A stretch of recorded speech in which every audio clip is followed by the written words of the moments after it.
Vamos fazer agora a análise da luta do Thiago Moisés, que vai enfrentar aí o Jalin Turner. Vamos ouvir aqui a análise sempre precisa do Capitão Carisma, mas antes ele quer dar aí um pronunciamento.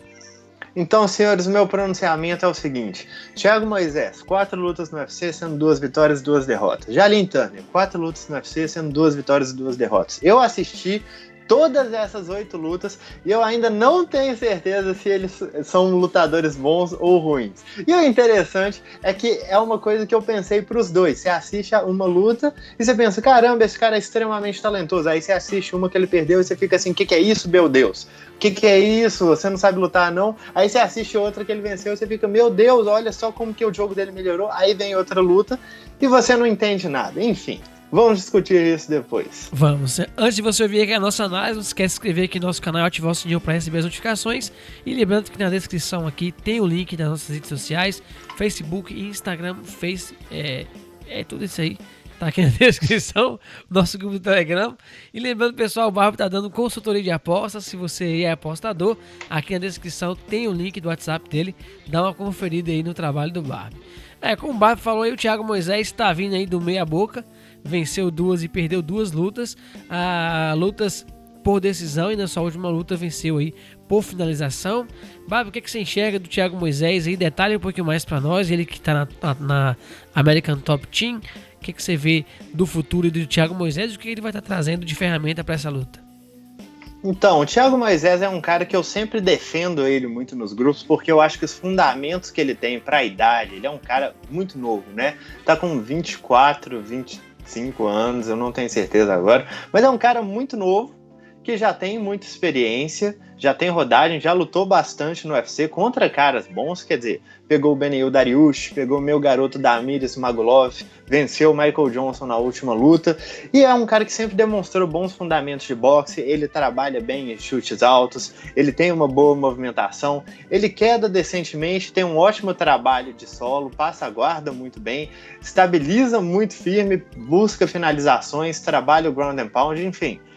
Ele tem um trabalho bem completo no solo, é bom no clinch também, trabalha joelhadas, mas ainda assim, ele tem um negócio que eu acho estranho, que é quando ele começa a tomar um certo atraso numa luta, principalmente em luta em pé, me parece que ele trava. A luta dele contra o Michael Johnson foi basicamente isso. Ele estava lutando decentemente por 1 minuto, socando no lado aberto, né? Tava lutando contra um canhoto, então tava com essa reta aqui mais aberta, chutando alto. Aí tomou uma sequência de golpes e subitamente ele não conseguia parar de apanhar. Ele não conseguia sair da grade, não conseguia parar de tomar socos, foi tomando, a ponto que eu pontuei esse round 10-8, apesar de não ter acontecido nada assim de discrepante. Ele não caiu, ele não balançou, mas ele travou. Ele ficou simplesmente tomando golpes, uma discrepância aqui. Eu vou até ler os números para vocês. 59 golpes lançados pelo Michael Johnson, 16 golpes lançados pelo Thiago Moisés. 16 golpes dos quais ele acertou um golpe. Então, realmente, ele travou ali sob a pressão do Michael Johnson, tomando diretos no corpo, tomando diretos em cima, gancho de direita. E aí chega no segundo round, tenta uma queda super desesperada no início, consegue encaixar uma chave de pé reta, né? Eu acredito que seja esse o nome. Uma finalização que eu não via desde os primórdios do UFC e consegue a finalização. Mas o negócio é que isso já era uma coisa mais recorrente. Contra o Damir Ismagulov, eu tive a mesma sensação com o Thiago. Ele travou perante o boxe superior do adversário. E ele não deveria travar, porque apesar dele não ser tão bom em pé quanto esses caras, quanto o Michael Johnson, quanto esse Ismagulov, ele ainda é um cara decente, ele ainda consegue se defender, mas ele me parece sentir muito a pressão, não conseguindo levar a luta para o chão. Só que quando ele não sente, ele ainda trabalha muito bem, tem um boxe bom, ele tem boa defesa, tá com a guarda sempre alta, tá se movimentando, chuta bem. Então é um cara que para mim falta um clique. Ele tem todos bons atributos técnicos, mas falta esse clique. Falta acontecer alguma coisa, falta ele aprender a se virar sob a pressão do adversário para começar a realmente realizar todo esse potencial que ele tem. Do outro lado, a gente tem aí o Jalin Turner, tá vindo de vitória aí sobre o Joshua Culibao. Barbie, o que você vê aí do Jalin? Além do que você já falou aí, o que você espera aí que ele vai estar trazendo para essa luta? Bom, para começar, vamos falar uma coisa importante. Esse cara, tem 1,90 m de altura. E ele tá lutando com 70 quilos. É muita coisa, é muita altura. Ele tem 1,95 de envergadura, eu acho, é muita envergadura. Ele estreou aí entre os meio-médios no UFC, lutando contra o nosso Vicente Luque. Fez uma lutaça, saiu derrotado nos nocautes que eu considero mais divertidos de se ver, porque ele acerta uma cotovelada giratória certeira na cara do Vicente e logo em seguida toma um gancho de direita e cai. O Luque mal pisca tomando golpe, acertam nele e ele cai.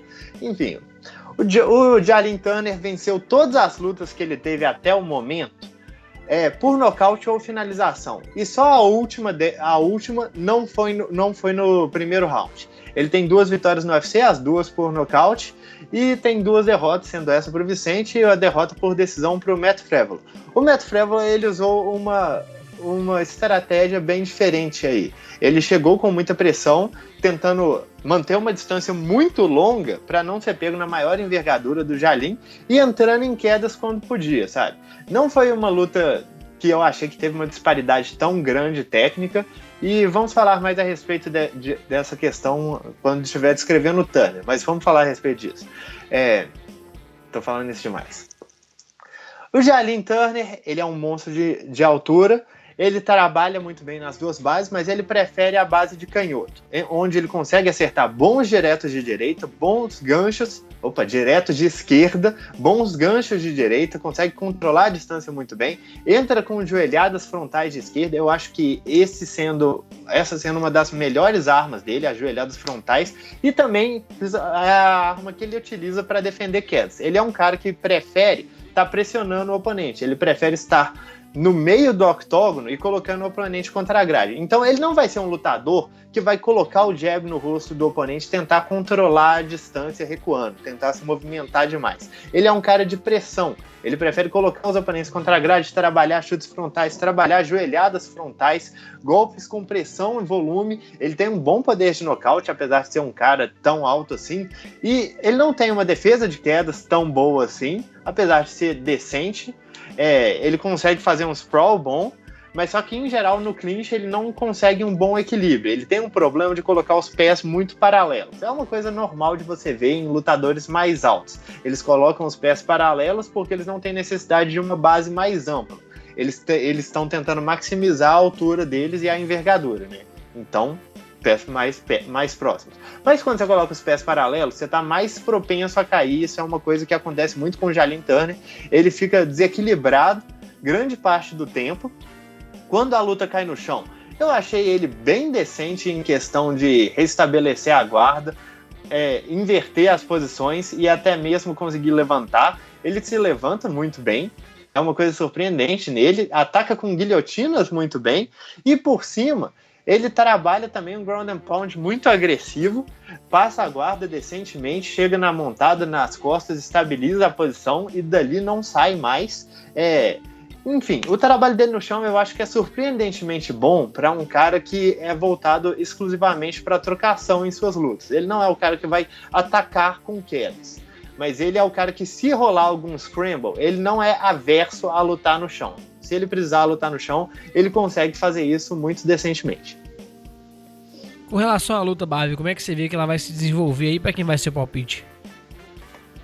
Bom, então, essa é uma luta complicada de se analisar, como estão sendo muitas lutas nesse card, porque são estilos muito diferentes. Mas já vou falar o meu palpite aqui. Eu acredito numa vitória do Jalin Turner nesse momento. Eu acho que o Thiago Moisés é mais talentoso do que ele. Eu acho que tem mais material a ser trabalhado ali, mas só que eu acho que por casamento de estilos não é uma coisa muito boa para ele. O que eu imagino que aconteça nessa luta é que, se o Thiago não consiga uma queda e um domínio posicional inicialmente, ele vai se ver colocado contra a grade, que é uma posição que ele gosta, é uma posição que ele se sente confortável lutando, mas também é a posição que o Turner gosta de colocar os oponentes dele. E aí ele vai se ver contra um canhoto, que vai estar atacando ele com joelhadas, com chutes frontais, com diretos, e esse é um tipo de jogo que funciona muito bem contra o Thiago.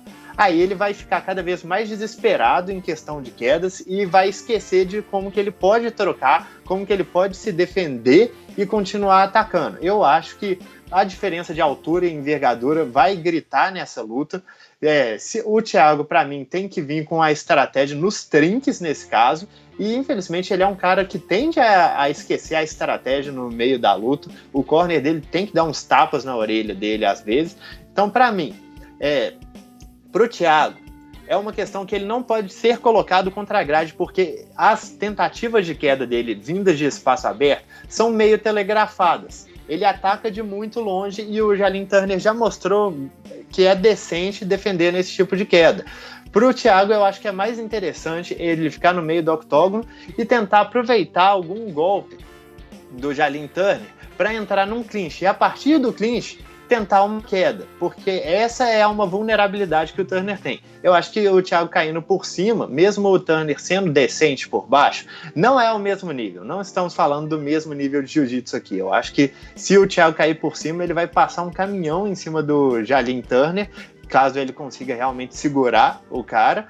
Mas só que eu acredito que a diferença de envergadura, de altura e o estilo de pressão de colocar o oponente contra a grade, trabalhar esses golpes retos, essas joelhadas, vai fazer com que a balança penda aí para o Jalin Turner. O Thiago realmente vai ter que se virar, pelo menos nesse primeiro round, tentar segurar o volume do adversário, tentar conseguir clinch, tentar conseguir quedas e tentar também não travar da forma que aconteceu nas últimas lutas. Mas só que por uma questão de casamento de jogo, eu vou palpitar no Jalin Turner e é isso. É uma luta bem difícil para os dois. Eu acho que se o Thiago conseguir realmente passar desse primeiro round, onde o perigo é maior, ou conseguir uma queda, eu acho que ele já tem boas chances de conseguir uma grande vantagem na luta, principalmente cansando o Jalin Turner, trabalhando o ground and pound e também trabalhando a própria confiança de conseguir fazer isso mais vezes. Mas eu acho que neste momento das carreiras o Jalin Turner deve sair com a vitória. É isso aí, tá aqui a análise do nosso Capitão Carisma. Se você concorda com ele, deixa o like. Se discorda também, deixe seu comentário aqui sobre para quem vai o seu palpite. E lembrando, segunda-feira, 21 horas, temos nosso podcast Round Extra, onde vamos estar trazendo aí tudo que vai acontecer no evento no próximo sábado. Então, fiquem ligados e até a nossa próxima análise.